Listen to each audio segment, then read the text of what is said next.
नमस्कार, मैं हूं संजीत कुमार और आपने देखना शुरू कर दिया है ज्ञान अस्त्री जॉब न्यूज।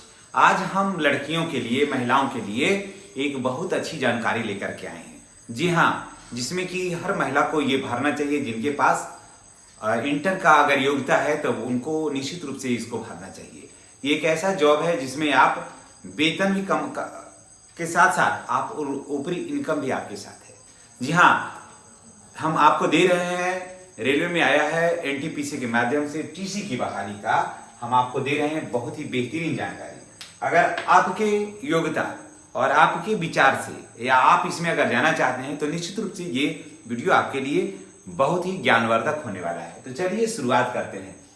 महिला टीसी नया भर्ती 2025। जी हाँ, महिलाओं के लिए। महिलाओं के लिए क्या है, पुरुषों के लिए भी है, लेकिन महिलाओं के लिए इसमें क्या कुछ है। महिलाओं के लिए बहुत गोल्डन अपॉर्चुनिटी है और कुछ ऐसे पद होते हैं ना जहां पर महिलाओं को बहुत सूट करता है, तो उसमें ये पद भी है जहां महिलाओं को बहुत सूट करता है। रेलवे में है, विभाग है रेलवे एनटीपीसी का, ठीक है। इसमें टोटल पोस्ट है 3058। जहां टोटल पोस्ट है 3058। अगर आपकी योग्यता 12th है, अगर आप 12वीं कर लिए हैं, इंटर कर लिए हैं, तो आप इसमें आवेदन निश्चित रूप से आप करिए। अब चलिए बात कर लेते हैं एज का। अगर आप जनरल ईडब्ल्यूएस हैं तो आपका एज होना चाहिए 18 से लेकर के 33 वर्ष। जी हाँ, अगर आप जनरल ईडब्ल्यूएस हैं तो 18 से लेकर के 33 वर्ष। अगर आप बीसी हैं, एबीसी हैं, मेल हो या फीमेल हो तो 18 से लेकर के 36 वर्ष। अगर आप एसी एसटी हो, महिला हो या पुरुष हो, तो आपको उम्र होना चाहिए 18 से 38 वर्ष। सभी के लिए है ये वैकेंसी, सभी के लिए, लेकिन महिलाओं के लिए ये खास है। चलिए अब बात कर लेते हैं एग्जाम फी का। एग्जाम फी लगेगा 250 रुपया, लेकिन रिफंडेबल है। जी हाँ, इसमें आपको टोटल पैसा है जो आपको खाता में चला जाएगा। कब, उसके बारे में भी हम आपको विस्तार से बताते हैं। और चैनल पर नए हैं तो चैनल को हर हाल में सब्सक्राइब करिए, बेल आइकन को दबाइए, ताकि इस तरह का वीडियो का जो नोटिफिकेशन है वो आपको मिलता रहे। चलिए क्या है, आवेदन होगा 28 अक्टूबर से, यानी कि आवेदन स्टार्ट हो गया 28 अक्टूबर से लेकर के 27 नवंबर तक आप इसमें आवेदन करिए। सिलेक्शन का जो प्रोसेस है वो 2 परीक्षा होगा, CBT 1 और CBT 2। उसके बाद डॉक्यूमेंट वेरिफिकेशन होगा, आपकी नौकरी होगी। तो देखिए, जब CBT 1 देने आइएगा तब आपका 250 रुपया लगाए हैं ना, जो 250 रुपया आप लगाए हैं ये हो जाएगा वापस, ठीक है। CBT 1 में ही आपका वापस हो जाएगा। उसके बाद CBT 1 आपको का जो है परीक्षा सिर्फ आपको क्वालिफाई करने के लिए है। आपका इस पर मेरिट लिस्ट नहीं बनेगा। मेरिट लिस्ट बनेगा आपको CBT 2 के माध्यम से। चलिए, हम बहुत कुछ आपको बता रहे हैं बहुत ही विस्तार से, और ऐसी जानकारी आपको बहुत कम ऐसे चैनल पर मिलेगा। चलिए, CBT 1 पास करिएगा, क्वालिफाई कर लेने के बाद CBT 2 में आना है। उसके बाद डॉक्यूमेंट वेरिफिकेशन होगा, फिर यहाँ होगा। अब आते हैं कि CBT 1।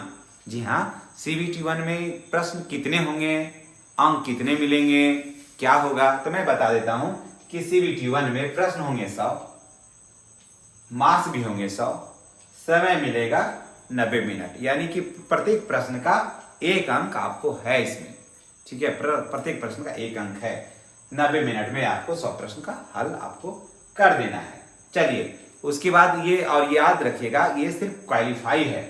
अगर इसको पास करिएगा तभी आपको CBT 2 दीजिएगा, और CBT 2 में जो नंबर आएगा ना वो आप उसी के आधार पर आपका मेरिट लिस्ट बनेगा। मेरिट लिस्ट बनेगा जैसे जनरल EWS जो भी हैं, OBC हैं, EBC हैं, AC हैं, ST हैं, उसके आधार पर फिर आपका जो उसमें होगा तो आपको बनेगा। अब चलिए CBT 2 की बात कर लेते हैं। CBT 2 में प्रश्न होंगे 120। यहाँ देखिए प्रश्न था 100, यहाँ प्रश्न था कितना 100, यहाँ प्रश्न है 120, है ना। यहाँ मार्क्स है 120, यहाँ भी 120, यहाँ की 100 प्रश्न यहाँ है, तो प्रत्येक प्रश्न का 1 अंक है। तो यहाँ पर 100 प्रश्न में 100 नंबर, 120 प्रश्न में 120 नंबर। टाइम का देखिए अंतर है, यहाँ है 90 मिनट और यहाँ भी है 90 मिनट, यानी कि 20 प्रश्न अधिक बनाइएगा लेकिन समय रहेगा वही, यानी कि आपको ये देखा जाएगा। और सिलेबस दोनों का सेम ही रहेगा। किताब एक ही खरीदिए, किताब अलग खरीदने की जरूरत नहीं है। किताब हम अपने डिस्क्रिप्शन में दे देंगे कि आपको क्या खरीदना है, आप वहां से ले लीजिएगा। किताब एक ही रहेगा, सिलेबस भी यही रहेगा। टाइम का मेन अंतर है कि 90 मिनट में 100 प्रश्न का हल करके पास होके गए हैं। अब वहां 120 प्रश्न हो जाएंगे, समय रहेगा 90 मिनट ही, वहां आपको क्वालिफाई करना है। ठीक है, तो समझ लिए। अब देखिए CBT 1 में क्या आएगा और CBT 2 में क्या आएगा। तो देखिए CBT 1 में रीजनिंग आएगा 30 नंबर का और CBT 2 में रीजनिंग आएगा 35 नंबर का। ठीक है, किताब एक ही रहेगा, याद रखिए, किताब अलग अलग लेने की जरूरत नहीं है। फिर CBT 1 में मैथ रहेगा 30 नंबर का, इसमें CBT 2 में मैथ रहेगा 35 नंबर का, जीके रहेगा यहाँ 40 नंबर का, जीके रहेगा 50 नंबर का, यहाँ 120 नंबर होगा, यहाँ आपको 100 नंबर होगा। समझ गए। लेकिन समय मिलेगा 90 मिनट ही, चाहे आप CBT 1 दीजिए चाहे आप CBT 2 दीजिए, चाहे दोनों जो भी दीजिए, आपको समय मिलेगा 90 मिनट ही। यही देखना है। अब सवाल ये उठता है कि आखिर वेतन कितना मिलेगा। तो मैं दोस्तों आपको बता देता हूं कि 8वां वेतन आयोग लागू हो रहा है 1 जनवरी 2026 से। तो आपको इसमें कम से कम भी तो शुरुआती पेमेंट जो है वो आपको मिलेगा 65,000 रुपया।